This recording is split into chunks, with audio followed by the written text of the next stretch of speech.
이번 주 여절이 좀 길게 돼 있지만 이렇게 구조가 이렇게 잘 돼 있어서 또 이렇게 암송하기가 좀 쉽습니다. 또 암송하시는 분 같이 하시고 또 아니신 분들은 또 읽으면서 같이 말씀을 한번 살피도록 하겠습니다. 한나가 기도하여 이르되, 시작. 한나가 기도하여 이르되 내 마음이 여호와로 말미암아 즐거워하며 내 뿔이 여호와로 말미암아 높아졌으며 내 입이 내 원수들을 향하여 크게 열렸으니 이는 내가 주의 구원으로 말미암아 기뻐함이니이다. 사무엘상 2장 1절 말씀. 아멘. 아이를 낳지 못한 그 한나가 참 서러운 인생을 살았죠. 억울한 인생도 살고 슬픈 인생도 살았는데 그 하나님의 은혜로 아들을 낳죠.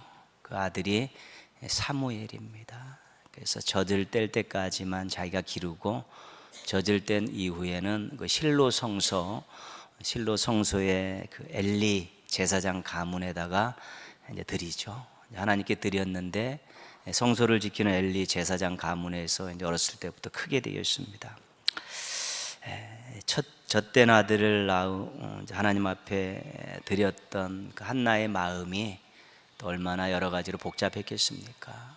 그럼에도 불구하고 한나가 이제 하나님 앞에 기도를 드리죠. 사무엘을 하나님께 드리고 나서 드린 기도가 사무엘상 2장 1절에서 10절까지가 기도의 내용입니다. 이 기도에 한나의 신앙이 고백되어 있습니다. 오늘 읽었던 요절은 한나의 기도의 첫 번째 문장입니다. 근데 오늘 우리가 좀 길게 같이 외웠었는데요. 거기 보시면 3번 등장하는 중요한 단어가 있는데 말미암아라는 단어예요. 말미암아. 그렇죠.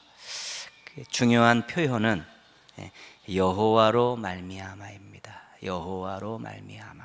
그래서 자신의 마음의 즐거움이 하나님으로 말미암아 주어졌다는 것입니다.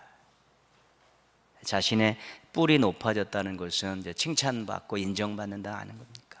그것도 여호와로 말미암아 이루어진 일이라는 것이죠. 원수들을 향해서 입을 크게 열 수 있었다는 것은 당당하다는 것입니다. 여태까지는 기죽이고 살았지만 자기를 손가락질하는 사람들을 향해서 이제는 당당할 수 있었던 것도 여호와로 말미암음이라는 것입니다.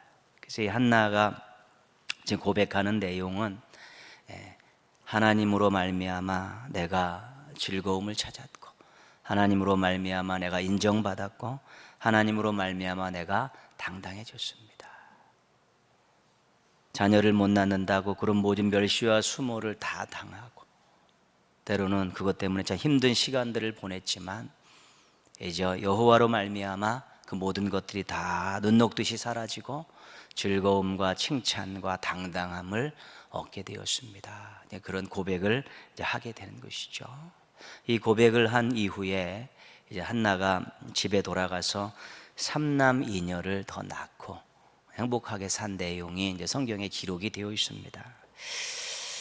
우리가 기도할 때요, 어떻게 보면 한 가지 문제가 해결되면 몇 가지의 복이 오는 그런 일들이 있죠. 한나는 지금 그 많은 답답함과 힘든 상황인데 하나님께서 태의 문을 딱 열어주시니까 그냥 여러 가지 것들이 한 번에 복으로 임하게 된 것입니다.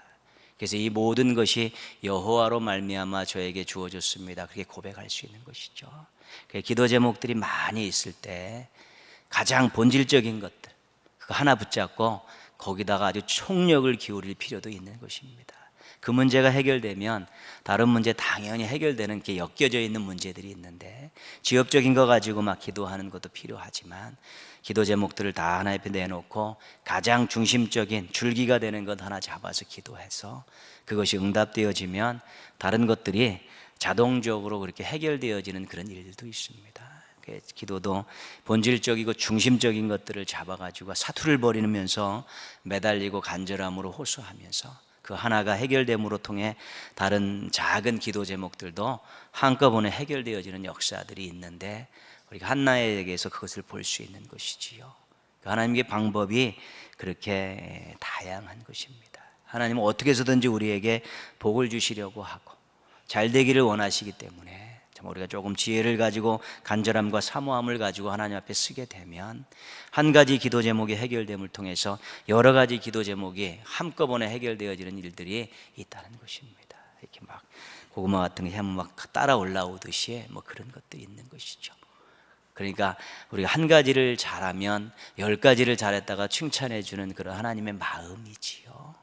그것이 우리 하나님이 한나를 참으로 복을 주시는 하나의 큰 방법이었다는 것입니다. 한나의 신앙은 말미암아 신앙입니다. 자신의 모든 것들이 하나님으로부터 왔다는 것입니다. 자신이 가지고 있는 모든 것은 하나님이 주신 거라는 것이죠. 그래서 하나님의 주권과 하나님의 원천을 인정하고 고백하는 신앙입니다. 이 모든 것의 주인은 하나님이십니다. 내가 누리고 있는 모든 것들은 하나님으로부터 왔습니다. 이 하나님의 주권과 하나님의 원천을 이제 고백하는 것이죠. 이 신앙이 이제 조금 더 발전한 신앙이죠. 청지기 신앙, 같은 맥락입니다. 하나님의 주인 되심과 하나님의 원천을 인정하고 감사하면서 하나님 뜻대로 사용하겠습니다. 이것이 말미암아 한나의 말미암아 신앙, 성경에서 나오는 청지기 신앙이고 그렇습니다. 이거 자꾸 잊어버리죠. 헷갈리죠.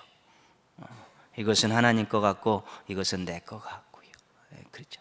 어쩔 때는 다 내 것 같기도 하고, 어쩔 때는 다 하나님 것이라고 고백하는데 또 뒤돌아서서 오면 이것만큼은 내 거인 것 같고, 이 마음이 늘 왔다 갔다 하는 것이지요. 그래서 이 말미암아 신앙, 이 주권 신앙, 이 원천 신앙, 이 청지기 신앙, 이것은 계속해서 우리가 개척해 나가고 발전시켜 나가야 되는 것입니다. 인생의 전 영역이 하나님의 것이라고 고백하는 데는 오랜 시간이 걸리게 되어 있습니다. 어떤 부분은 절대로 내놓지 못한 부분도 있을 수 있다는 것입니다. 다 하나님의 것이라고 고백하지만 이것만큼은 내가 주인인 양 붙들고 살고 있고 쌈짓주머니에다가 넣고 있는 것이 얼마든지 있을 수 있다는 것입니다. 그래서 자기 자신을 돌아보며 정말 하나님으로부터 모든 것이 왔는가, 하나님으로 말미암아 모든 것들이 이루어지고 있는가, 이런 것들을 돌아보면서 아직까지 개척되어지지 않고 점령되어지지 않는 그런 영역들이 있으면 자꾸 조금씩 하나님 앞에 원래 주인에게 자꾸 돌려드리는 이 훈련을 해야 되는데, 이것이 신앙이 성숙해져 가는 과정입니다. 신앙이 성숙할수록 하나님의 주권을 인정하고 주인 되심을 인정하는 것이고요. 또 신앙이 아직 성숙하지 않으면 여전히 모든 것이 다 내 것 같다라는 생각을 가지고 이제 살게 되는 것이죠. 한나가 오랜 세월 임신하지 못해서 수모를 당하는 가운데 성전에 올라가서 기도하며 얻은 그 아들을 하나님 앞에 드리지 않습니까? 드리면서 돌아와서 드렸던 이 기도의 첫 번째 문장이 말미암아 신앙이라는 것입니다. 사무엘도 하나님이 주셨으니까 제가 하나님께 서원한 대로 드리겠습니다. 제가 이제는 즐거움으로 회복했고 더 사람들에게 칭찬받고 인정받는 여인이 되었고 이제 나를 조롱하던 사람 앞에서 당당하게 살 수 있었던데 이 모든 것들도 다 여호와로 말미암아 되어진 일입니다. 그 고백을 하면서 가정으로 돌아갔을 때 하나님께서 거기에다 엄청난 또 후사의 복을 주시고 또 아름다운 삶을 살아갈 수 있도록 역사해 주신 것입니다.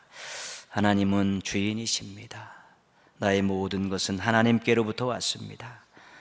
인생과 세상의 모든 일들이 하나님의 장중에 있습니다.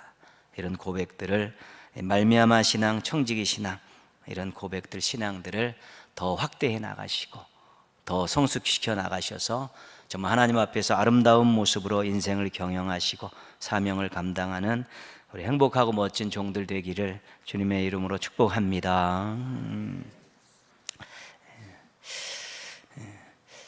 사도 바울이 2차 전도 여행 중에 고린도 교회를 개척했다고 우리가 또 이미 배웠고요. 1년 6개월 동안 머물렀다고 또 살펴보았습니다. 1년 6개월 머물고 엄청나게 오래 머문 것이죠. 데살로니가 같은 데는 3주 정도 머물렀는데 고린도 교회는 1년 6개월 묵죠. 물론 에베소 교회는 더 3년 또 목회도 하고 그랬죠. 그러니까 교회를 개척하고 1년 6개월 정도 있었으면 교회의 기초들은 기반들은 잘 다진 것이지요. 고린도전서 4장 15절에 보면 이렇게 말씀합니다. 그리스도 예수 안에서 내가 복음으로써 너희를 낳았음이라. 그렇죠. 내가 너희들의 영적 부모다. 그렇게 얘기하는 것입니다. 그러니까 부모의 마음을 가지고 고린도 교회를 개척하고 성도들을 말씀으로 잘 가르친 것입니다. 이 세상에서 가장 따뜻하고 가장 헌신적인 마음이 부모님 마음 아닙니까? 그것이 하나님의 마음을 이 세상에 있는 마음과 비교할 때 부모님의 마음과 비교하죠. 그런데 비교할 수 없습니다. 그 정도로 하나님 마음이 훨씬 더 크고 넓죠. 그래도 이 세상에서 가장 인간들에게 있어서 따뜻한 마음, 자신을 위해 수고와 희생을 아끼지 않는 마음은 부모님 마음이기 때문에 이 세상에 나오는 표현 가운데에서 이 부모의 심정으로 길렀다, 이런 마음만큼, 이런 고백만큼 따뜻한 게 없는 것이죠. 고린도 교인들을 향해 내가 그리스도 예수 안에서 복음으로 너희를 낳았다, 나는 너희들을 부모의 심정을 가지고 그렇게 양육을 했다, 이 고백을 그렇게 하고 있죠.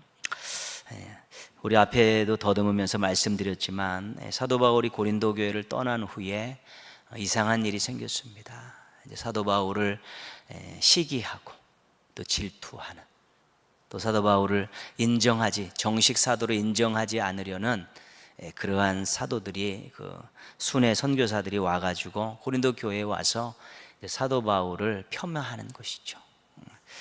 바울은 변덕쟁이다, 이랬다 저랬다 한다, 성격이 불같지 않냐, 돈을 탐하는 욕심쟁이다, 스스로 사도가 된 사입이다, 교만하다, 이런 말들을 자꾸 성도들에게 한 것이죠.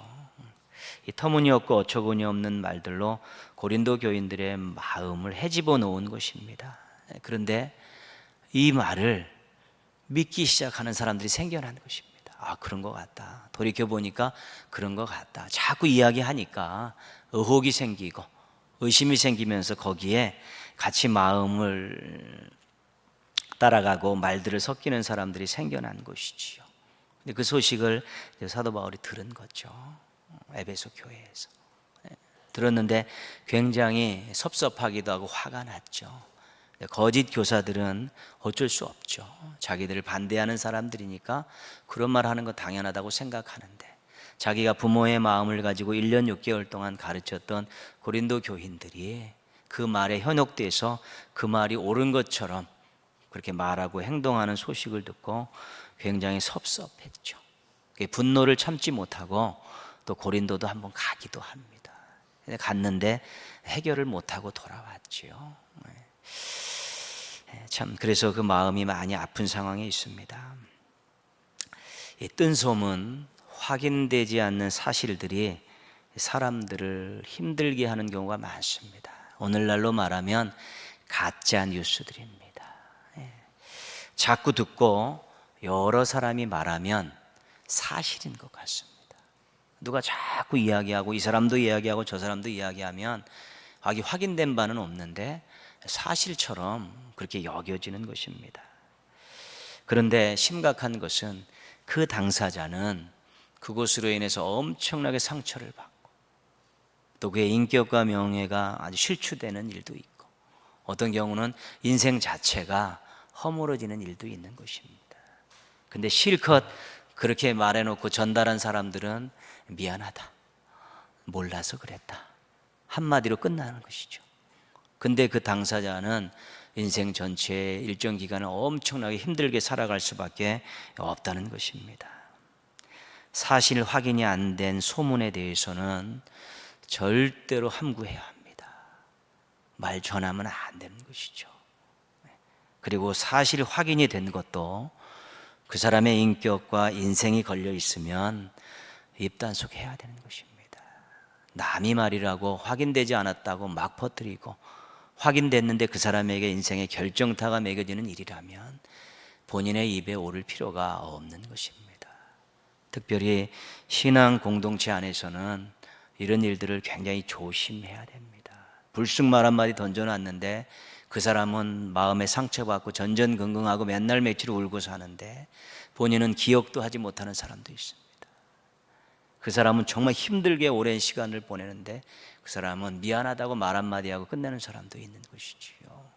그래서 이 말에서 나오는 확인되지 않은 그 사람의 인격과 신앙 자체에 타격을 주는 일들은 들으면 그냥 기도 제목으로 삼는 것이 좋습니다.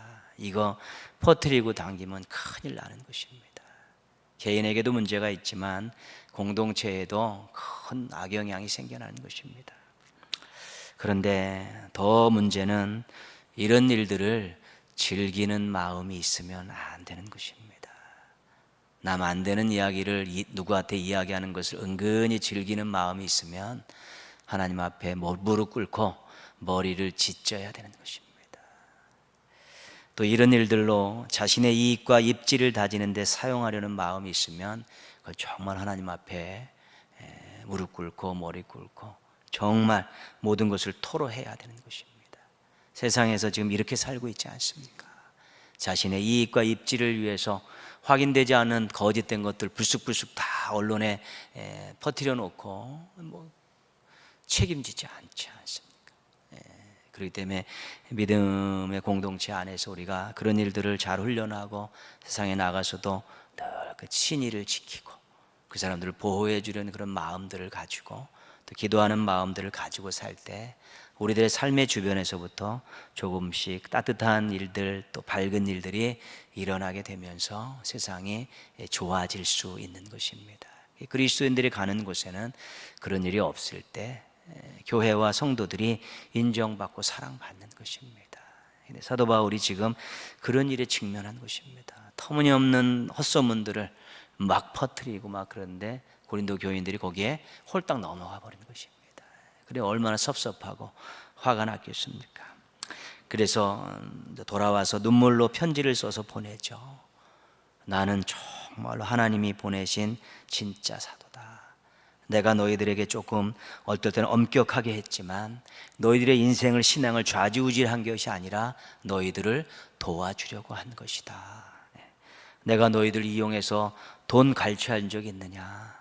내가 자비량으로 했는데 자세히 내가 1년 6개월 동안 너희와 함께 했던 일들을 다시 한번 돌아보면서 그 소문과 내 그 사역의 현장에서 본 것들을 한번 다시 한번 비교해 봐서 진짜인지 가짜인지 한번 확인해 봐라. 눈물로 호소한 것입니다. 그런데 그들이 그 디도로부터 그 편지를 받고 고린도 교인들이 깨닫기 시작합니다. 아, 이것이 진짜가 아니구나. 우리가 잘못했구나. 그러면서 그런 마음들이 든 것이죠. 그래서 조금씩 고린도 교회 안에 변화가 생겼고 그 소식을 디도가 이제는 사도 바울에게 전해서 사도 바울이 너무 기쁜 마음에 고린도 후서를 써서 보낸 것입니다. 그래서 자신의 신앙과 사명과 삶에 대한 고백과 간증을 다시 한번 기록하면서 우리 이제 원래 다시 옛날처럼 좋은 관계를 유지하자, 회복하자, 이제 그런 취지로 이제는 고린도후서를 기록한 것입니다. 근데 오늘 말씀에 보니까 이 서먹서먹해지고 조금 답답했던 관계를 마음을 가지고 풀려고 시도를 하고 있는 것입니다. 11절 말씀 보시면요, 11절 말씀 같이 한번 읽겠습니다. 고린도인들이여 너희를 향하여 우리의 입이 열리고 우리의 마음이 넓어졌으니, 그렇죠? 이제 입이 열렸다는 것이죠. 기도하고 있다는 것이고요. 마음이 넓어졌다는 것, 여전히 사랑하고 있다는 것입니다. 너희들이 어떻게 행동했는지는 불문하고 우리는 여전히 입을 열어서 너희를 인정하고 기도하고 있고 우리는 여전히 넓은 마음을 가지고 너희들을 이해하고 용서하고 사랑하고 있다. 지금 그렇게 자신들의 마음을, 자신들의 일행에 있었던 모든 것들을 다 털어버리겠다라고 이야기하는 것이지요. 그래서 고린도에 있을 때 가졌던 부모의 마음 여전히 가지고 있다. 그렇게 그들에게 한번 또 위로해주고 또 그들의 용기를 북돋워 주는 것입니다. 12절 말씀 같이 읽겠습니다. 너희가 우리 안에서 좁아진 것이 아니라 오직 너희 심정에서 좁아진 것이니라. 이번 일이 사도 바울 일행이 원인 제공을 하지 않았다는 것입니다. 자신들은 열심히 사역하고 떠나왔다는 것입니다. 그런데 그런 일들은 어디서 생겼냐면 고린도 교인들의 마음에서 생긴 거라는 것이죠. 거짓 교사들의 말을 듣고 사도 바울을 오해하는 그 마음에서 비롯된 것이지 결코 우리들이 원인 제공한 것이 아니다. 지금 잘 살펴보라고 이야기하고 있는 것입니다. 그렇지 않습니까? 열심히 1년 6개월 동안 복음 전하고 교회인들을 양육하고 그냥 떠나와서 딴 데서 복음 전하고 있는데 들려오는 소식입니다. 사도 바울 엉터리라고. 나는 예전이나 지금이나 똑같아. 너희 사랑하는 마음, 부모의 마음으로 사랑하는 거 똑같은데 이번 일이 일어난 것은 너희의 마음이 좁아졌기 때문에 생긴 거 아니냐. 원인이 어디에 있는가 한번 살펴보자. 그렇게 하신 것이고요. 13절에 이제 권면을 하죠. 같이 읽겠습니다. 내가 자녀에게 말하듯 하노니 보답하는 것으로 너희도 마음을 넓히라. 내가 부모의 마음으로 너희들 양육하지 않았느냐. 부모의 마음을 가지고 한 가지만 부탁하는데 마음을 좀 넓혀라. 지금 너희 마음이 좁아져서 생긴 일이니까 마음을 좀 넓혀라. 그러면 이 문제가 아주 깨끗이 해결될 것이다 라고 그렇게 권면하고 있는 것입니다. 그러니까 결국은 거짓된 소문을 듣고 헛소문을 듣고 고린도 교인들의 마음, 좁은 마음에서 그것을 그대로 믿어버렸다는 것입니다. 그러니까 이제는 마음을 좀 넓히고 넓은 마음을 가지고 다시 한번 봐라. 그러면 진실이 보일 것이고 사실이 보일 것이다. 이 좁아진 마음 가지고는 절대로 문제를 풀 수가 없고 앞으로도 이 좁아진 마음 가지고는 끊임없이 오는 유혹 앞에서 견디어낼 재간이 없으니까 이제는 마음을 넓혀라. 사랑하는 자녀들아, 내가 부모의 마음을 가지고 너희들 권하는데 밴댕이 소갈딱지 마음 좀 넓혀라. 좀 넓은 마음 가져라. 그것이 사도 바울이 고린도 교인들에게 하는 강력한 권면의 말씀입니다. 우리가 넓은 마음은 바다와 같다 그렇게 표현하지 않습니까? 바다와 같다. 왜 바다와 같다 그러니까? 바다는 모든 것들을 일단 다 수용하지 않습니까?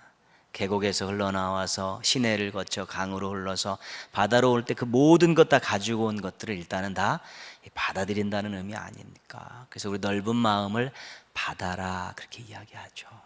좁은 마음을 우리가 어떻게 표현하냐면 바늘 하나 꽂을 곳이 없는 마음이다 그렇게 표현하죠. 바늘고 뾰족한 바늘 하나 꽂을 데가 없는 마음이 정말 좁은 마음입니다. 그래서 어쩔 때는 넓은 마음이 됐다가 어쩔 때는 정말 좁은 마음이 되고, 그러니까 우리의 마음은 변화무쌍합니다. 환경과 형편에 따라서 이게 막 신축성 있게 막 이렇게 움직이죠. 그것이. 그래서 이 마음이 그럴 수밖에 없기 때문에 때로는 바늘 하나 꼽을 데 없는 그런 좁아지기도 하고 바다처럼 넓어지기도 하고 그런 것이죠. 어떤 사람에게는 바다 같은 마음으로 대하고 어떤 사람에게는 바늘 하나 꼽을 것도 없는 마음으로 대하기도 하고 그렇죠. 어떤 일에는 넓은 마음으로 대하고 또 어떤 일에는 좁은 마음으로 대하기도 하고 그렇습니다. 그러니까 형편과 처지와 상황과 환경에 따라서 우리의 마음은 늘 넓어졌다 좁아졌다를 반복하고 있는 것이죠. 그거는 사실이고 인정할 수밖에 없는 것이죠. 넓은 마음은 이해하는 마음이고 좁은 마음은 오해하는 마음이고 그렇습니다.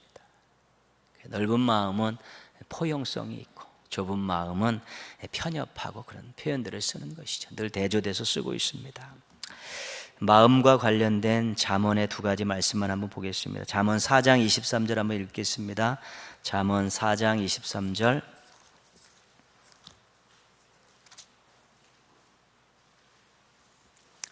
잠언 4장 23절입니다.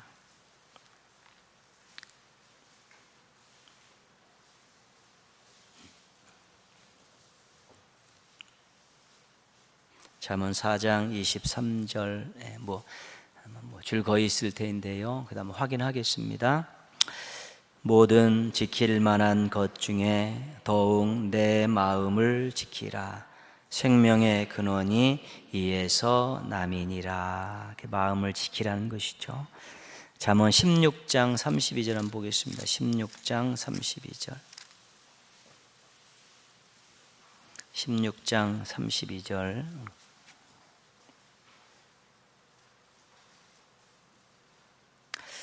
같이 읽겠습니다. 노하기를 더디하는 자는 용사보다 낫고 자기의 마음을 다스리는 자는 성을 빼앗는 자보다 나으니라. 아멘. 그래서 마음과 관련돼서 두 가지 동사를 말씀하고 있죠. 4장 23절에서는 지키라, 16장 32절에서는 다스리라 그러잖아요.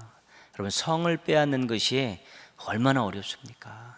그들은 문을 다 걸어 잠그고 가진 무기를 동원해 갖고 기어 올라오는 그런 적들을 다 막을 준비를 하고, 우리가 그 고대 전쟁들 보면 성 빼앗는 게 어렵지 않습니까? 그러니까 마음을 잘 다스린 자는 성을 빼앗는 자보다 낫다는 것이죠. 그렇게 어렵지만 중요한 일이고, 마음을 지키는 것들은 생명과 관계된 중요한 일이다, 그렇게 말씀하고 있는 것이죠. 그래서 우리가 마음을 지키고 다스리는 것 중에 한 가지는 마음이 좁아지지 않도록 자꾸 마음을 조금씩 넓혀가는 것입니다. 굉장히 중요한 일이죠. 근데 나도 모르게 좁아지기도 하는 거니까 고민이 큰 거 아니겠습니까?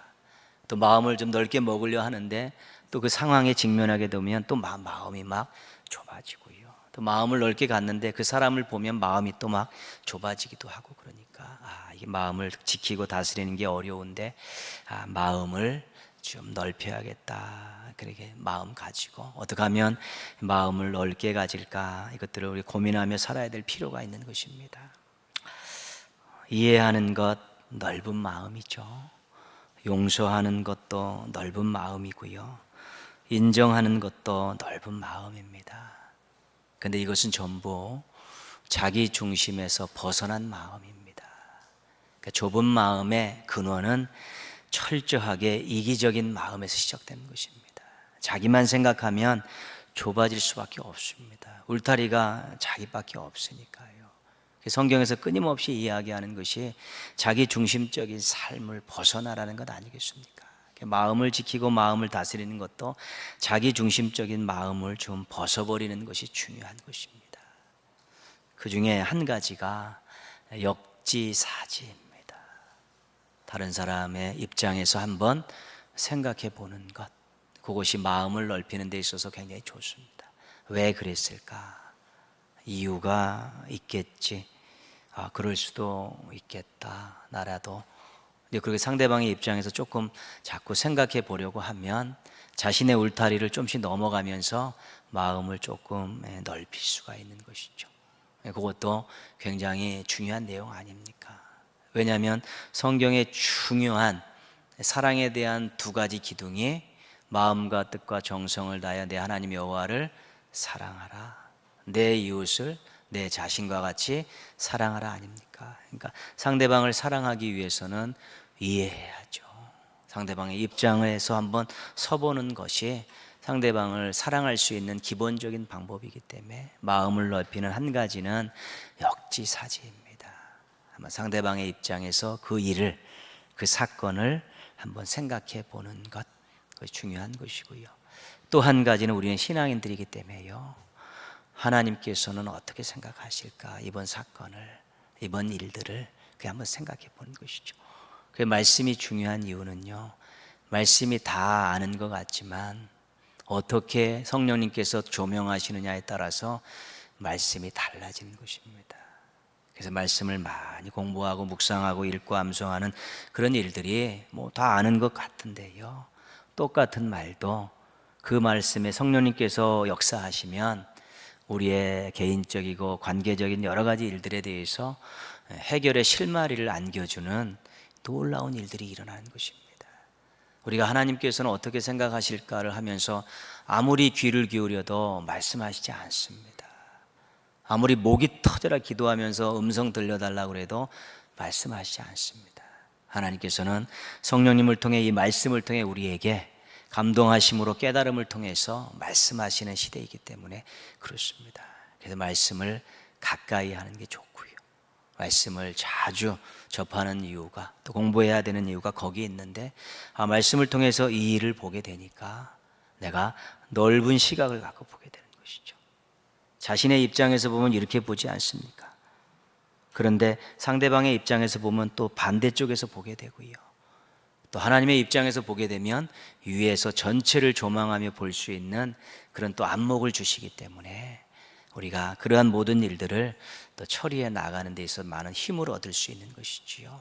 그래서 우리가 상대방의 입장에서 생각해 보고, 또 하나님은 뭐 어떻게 생각하시는가를 생각하면서 우리의 마음을 좀 넉넉하게, 좀 넓게 이렇게 만들어가는 것이 신앙인들에게 있어서는 아주 중요한 일입니다.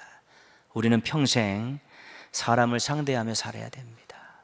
왜냐하면 세상의 빛과 소금이기 때문에, 만민에게 복음을 전해야 되기 때문에, 이웃을 사랑해야 되기 때문에 우리는 조은하시나 많은 사람들 속에 살게 되어 있는데, 조금 넉넉한 마음을 가지고 또 사람들을 이해하고 용서하고 인정하면서 그렇게 교제를 맺어가고 관계들을 발전시켜 나아갈 때, 그것이 우리 하나님의 뜻을 이루어 드리는데, 또 하나님을 알리는데 큰 다리 역할을 할 수 있기 때문에 그런 것입니다. 그리고 실은 본인의 마음이 넓어야 본인도 평안한 것입니다. 오해하고 사는 마음이 미움으로 가고 분노로 가는 것이고요, 용서하지 못한 마음이 또 자신을 괴롭게 하고 미워하고 복수심으로 가는 것이고요, 인정하지 못하고 나보다 잘난 것을 못 보고 시기하고 질투하고 있는 마음에 평안함이 없는 것입니다. 마음을 넓히는 것은 자신을 위해서도 필요한 일입니다. 우리가 이해하고 용서하고 사람을 인정해 버리면 얼마나 마음이 편한지 모릅니다. 그러나 이해하지 않으려고 하고 용서하지 않으려고 하고 인정하지 않으려고 하면 정말 마음이 정말 단단해지고 좁아져서 자신도 힘들게 살아갈 수밖에 없는 것이지요. 하나님께서 명령하신 모든 말씀들이 때로는 순종하기 어려운 말씀들이 많이 있는데요, 그러나 결국은 순종하게 되면 그것이 순종한 사람들에게 다 복이 된다는 사실입니다. 그 사람을 평안하게 하기 위해서, 인정받게 하기 위해서, 멋지게 살게 하기 위해서 하나님께서 그것을 명령하신 것이지 결코 무거운 짐을 져주려고 명령하지 않으셨다는 것을 우리가 말씀을 읽을 때마다 분명히 인정해야 되는 것입니다. 실천하기 어렵다. 근데 이것을 실천하니까 정말 복이 된다, 은혜가 된다, 평안이 된다, 또 새로운 미래를 맞이할 수 있게 된다. 이런 것들을 우리가 이제 경험하고 고백하고 간증할 수 있어야 되는 것입니다. 우리들의 마음에 이 신축성 있는 변화무쌍한 마음들을 다 가지고 살고 있습니다. 그래도 지킬 것은 지키고 또 다스리라고 말씀하셨으니까요, 우리가 정말 다른 사람의 입장에서 생각하고 말씀을 통해 그러한 일들을 바라보는 훈련을 통해서 또 그걸 가지고 마음을 넓혀달라고 하나님 앞에 기도하며 서게 된다면 지금보다 조금씩 넓어지는 마음을 통해서 새로운 세계를 보고 또 새로운 미래를 보고 지금보다 훨씬 더 평안함을 누릴 수 있는 그런 성도들이 되어질 수 있게 될 것입니다. 조금씩 마음을 넓혀가는 가운데 자신은 평안하고 사람들에게는 힘을 실어주고 또 공동체를 화목하게 하는 우리 멋진 주의 종들 되시기를 주님의 이름으로 부탁드리겠습니다.